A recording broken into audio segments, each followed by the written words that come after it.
సరే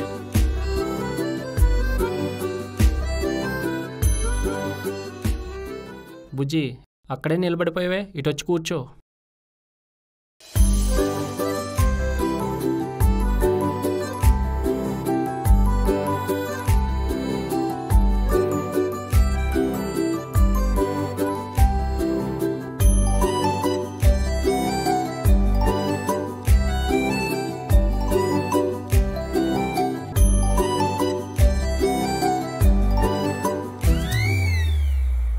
నాకు నిద్ర వస్తుంది మామ, పడుకుంటా ప్లీజ్. పడుకుంటా మామ.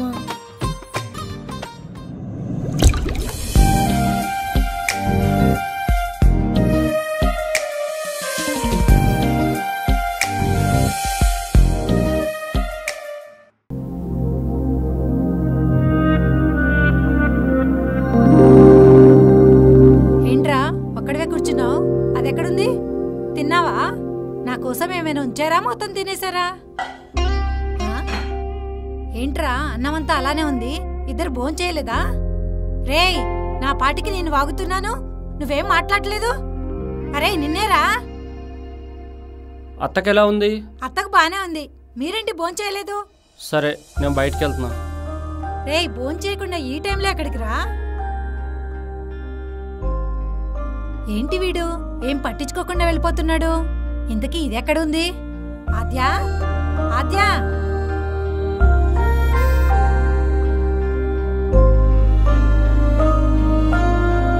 ఆద్యా, ఆద్యా, అమ్మా ఆద్యా.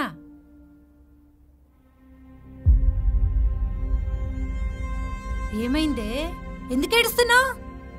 ఏం లేదు. ఏం లేకపోతే నువ్వెందుకు ఏడుస్తున్నావు? వాడెందుకు మాట్లాడకుండా వెళ్ళిపోయాడు? మామ బయటికి వెళ్ళిపోయాడా? అన్నం తిన్నాడా? తినలేదు. అన్నం తినకుండా వెళ్తుంటే నువ్వేం చేస్తున్నావు? ఇంతవరకు అన్నం పెట్టకుండా నువ్వేం చేస్తున్నావు? అంటే అది ఇది ఏంటే? అసలు ఏం జరిగిందో చెప్పు. ఏం జరగలేదు, నువ్వేం ఊహించుకోకు.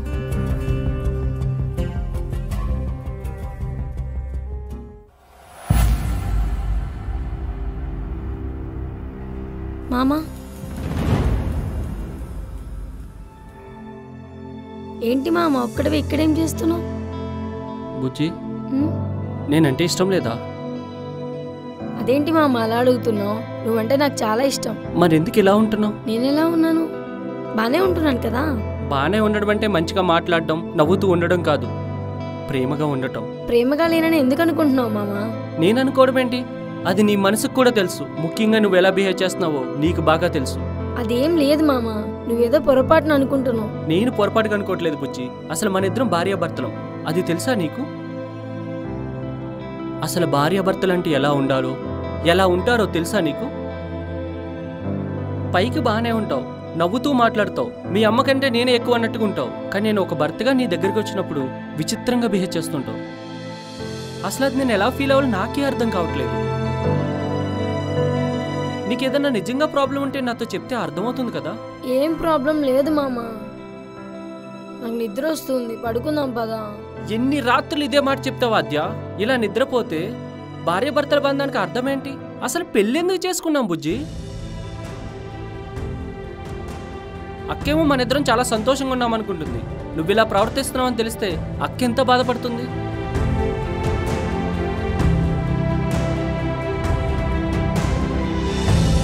నీ మనసులో ఏముందో తెలుసుకోవడానికి ఎంత ప్రయత్నించినా నాకు అర్థం కావట్లేదు.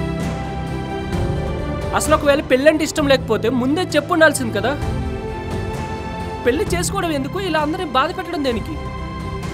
పెళ్ళి కావాలని నేను అడిగానా మామ? కొన్ని పెళ్ళికి ముందే పెళ్ళి నీకు ఇష్టమేనా అని మీరు నన్ను ఏమన్నా అడిగారా? అదేంటి అది అలా మాట్లాడుతున్నావు? ఇంట్లో ఏది నీకు ఇష్టం లేకుండా జరగదు కదా. నిజమే మామ, నాకు ఇష్టం లేకుండా ఇంట్లో ఏం జరగదు. కానీ జీవితానికి సంబంధించిన ముఖ్యమైన పెళ్ళి మాత్రం అసలు నాకు సంబంధం లేకుండా అలా జరిగిపోయింది. నువ్వంటే నాకు చాలా ఇష్టం మామ, ఆ ఇష్టాన్ని ఏ బంధంతో పోల్చలేను. అలాగే నీ తర్వాత అమ్మ, మీ ఇద్దరు ఏం చెప్పినా నేను కాదనలేను. ఎందుకంటే నాన్న మమ్మల్ని వదిలేసి ఎటో వెళ్ళిపోయినప్పటి నుంచి నువ్వే అన్నీ అయి చూసుకుంటున్నావు. అప్పటి నుంచి చిన్నవాడివైనా మా కోసం చాలా కష్టపడుతున్నావు. అలాగే నా లైఫ్కి సంబంధించిన ఏ డిసిషన్ అయినా మీ ఇద్దరు ఆలోచించి తీసుకుంటారని నా నమ్మకం. కానీ లైఫ్లో ఇంపార్టెంట్ అయిన పెళ్లి విషయం మాత్రం నన్ను అడుగుతారని ఎక్స్పెక్ట్ చేశామమ్మ. అదేంటి? అమ్మ నీతో మాట్లాడాను, నీకు చెప్పాను అంత కదా బుజ్జి. అడిగాను అనుకుంది మామ, కానీ తన మనసులో మాట చెప్పింది అంతే. చెప్పా కనీసం నా ఫేస్ వైపు చూసినా కూడా తల్లిగా తన నా డెసిషన్ అర్థమై ఉండేది. కానీ అమ్మ కనీసం నా వైపు కూడా చూడలేదు. నా మీద ప్రేమ ఎక్కువ కదా, తన నిర్ణయమే నా నిర్ణయం అనుకొని ఉంటుంది. కానీ బుజ్జి, నువ్వు పుట్టినప్పుడే నాకు పెళ్ళం పుట్టిందని అందరూ అన్నారు. అప్పటి నుంచి నేను అలాగే అనుకున్నాను, అలాగే పెరిగాను కూడా. నీ ఇష్టాలే నా ఇష్టాలు అనుకున్నాను. నువ్వు కావాలనుకున్నది ఎంత కష్టమైనా నీకు ఇవ్వాలనుకున్నాను. అసలు నువ్వే నా లైఫ్ అనుకున్నాను. అందుకే నువ్వు కాదంటే నేను ఆ పని చేయను. అది నీకు తెలుసు. అట్లాంటిది నాతో ఒక్క మాట చెప్పుండాల్సింది కదా. చెప్పాలని చాలాసార్లు అనుకున్నాము, కానీ నేను అనుకున్న ప్రతిసారి పెళ్ళి అవుతుందని సంతోషం చూసి చెప్పలేకపోయాను. నాకు ఊహ తెలిసిన దగ్గర నుంచి నా కోసం చాలా చేసావు, నా సంతోషం కోసం చాలా వదులుకున్నావు. అందుకే చెప్పలేకపోయాను మామ. కానీ ఇప్పుడు మాత్రం ఏమైంది బుజ్జి? అసలు ఎవ్వరూ సంతోషంగా లేం కదా. అప్పుడు నేను ఇది ఆలోచించలేకపోయా మామ. అప్పటికీ నా వల్ల నీకు సంతోషం దూరం కాకూడదని మాత్రమే ఆలోచించాను. కానీ ఇప్పుడు ఎవరూ సంతోషంగా లేం కదా బుజ్జి. అసలు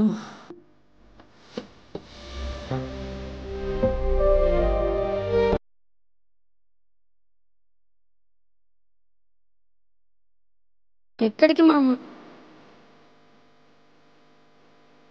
మనసుకి కష్టంగా ఉంది బుజ్జి. ఒంటరిగా ఉండాలనిపిస్తుంది. బయటికి వెళ్తున్నా. వద్దు మామ, ఇప్పుడు నువ్వు ఇంట్లోంచి బయటికి వెళ్తే అమ్మకి డౌట్ వస్తుంది, భయపడుతుంది. అది మన ఇద్దరికీ మంచిది కాదు.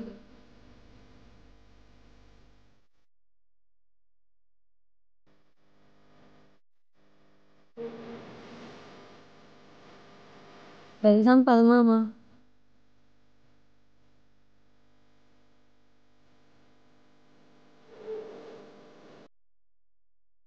వెళ్దాం పద మామ, ప్లీజ్.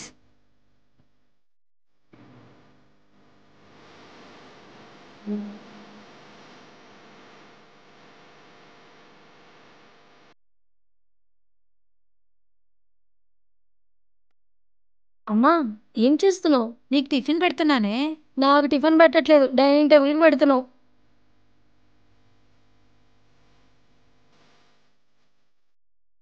అమ్మా, ఏమైంది నీకు? ఏం ఆలోచిస్తున్నావు? నేనేం ఆలోచిస్తున్నానే? ఆలోచించడానికి ఏముంది? ఆలోచించి చేసేదేముంది?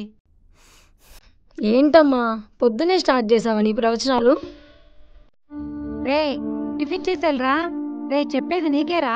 టిఫిన్ చేసి వెళ్ళు. మామా,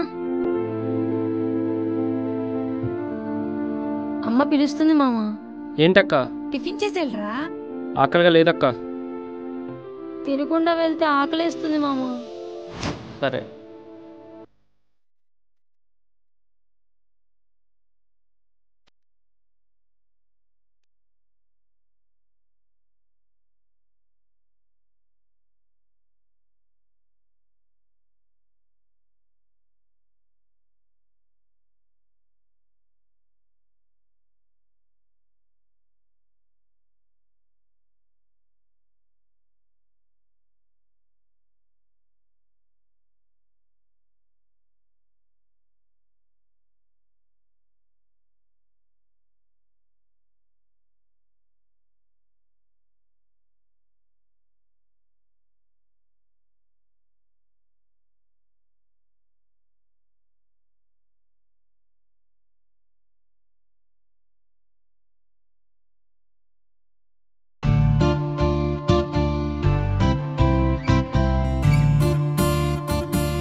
అమ్మా, అమ్మా, ఏంటమ్మా నిద్రపోకుండా ఇక్కడ కూర్చున్నావు? ఏదో కలొచ్చిందే, నిద్ర లేచాను. నిద్ర పట్టకపోతే ఇక్కడ వచ్చి కూర్చున్నాను. ఏం కల అమ్మా? మళ్ళీ అది గుర్తు చేసుకుంటే పీడకలవుతుంది. ఏంటమ్మా ఏదేదో మాట్లాడుతున్నావు? అవునే, మనకొచ్చిన కలల్లో నచ్చినవి నిజమయ్యి నచ్చనివి డిలీట్ అయ్యే ఆప్షన్ ఉంటే బాగుండు కదూ. నిజంగానే పిచ్చి కలలే వస్తున్నాయి. మనసు ప్రశాంతంగా లేకపోతే అలాంటి కళ్ళే వస్తుంటాయి. నీకు ప్రశాంతత లేకపోవటం ఏంటమ్మా? నేనున్నాను, మామున్నాడు, ఇంకేం కావాలి చెప్పు నీకు? మీరిద్దరు కలిసి ఉండాలి. కలిసి సుఖంగా సంతోషంగా ఆనందంగా నిండు నూరేళ్లుండాలిరా. ఏంటే ఏం మాట్లాడలేదు? ఏం మాట్లాడాలమ్మా? మీరిద్దరు కలిసి ఉంటామని నాకు మాట ఇవ్వు. అమ్మా అది చెప్పలేవు, నాకు తెలుసు. నేనంతా విన్నాను. ఏ తల్లి ఏ అక్క వినకూడని మాటలన్నీ విన్నాను.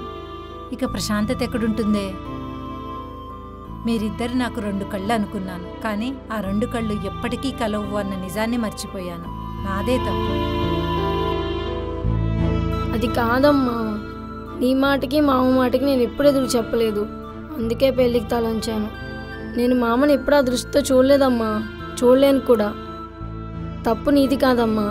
నువ్వు మా ఇద్దరి మీద, నేను మీ ఇద్దరి మీద, మామ మన ఇద్దరి మీద పెంచుకున్న ప్రేమది. నాన్నమ్మ నన్ను అనాథాలు చేసి వెళ్ళిపోతే నీకంటే చిన్నవాడైన మామ నీకు అన్నలా మారాడు. నాకు నీడలా నాన్నలా ఉన్నాడు అనుకున్నా. ఇప్పటికీ మామ అంటే నాకు నాన్ననే అనిపిస్తుందమ్మా. చిన్నప్పటి నుంచి విపరీతంగా ప్రేమ పెంచుకోవటం వల్లనేమో దేవుడు ఇంతలా పరీక్ష పెడుతున్నాడు. ఎందుకు ఇలా ఉంటున్నావు అని మామ నన్ను అడుగుతున్నాడు. నువ్వు అడుగుతున్నావు.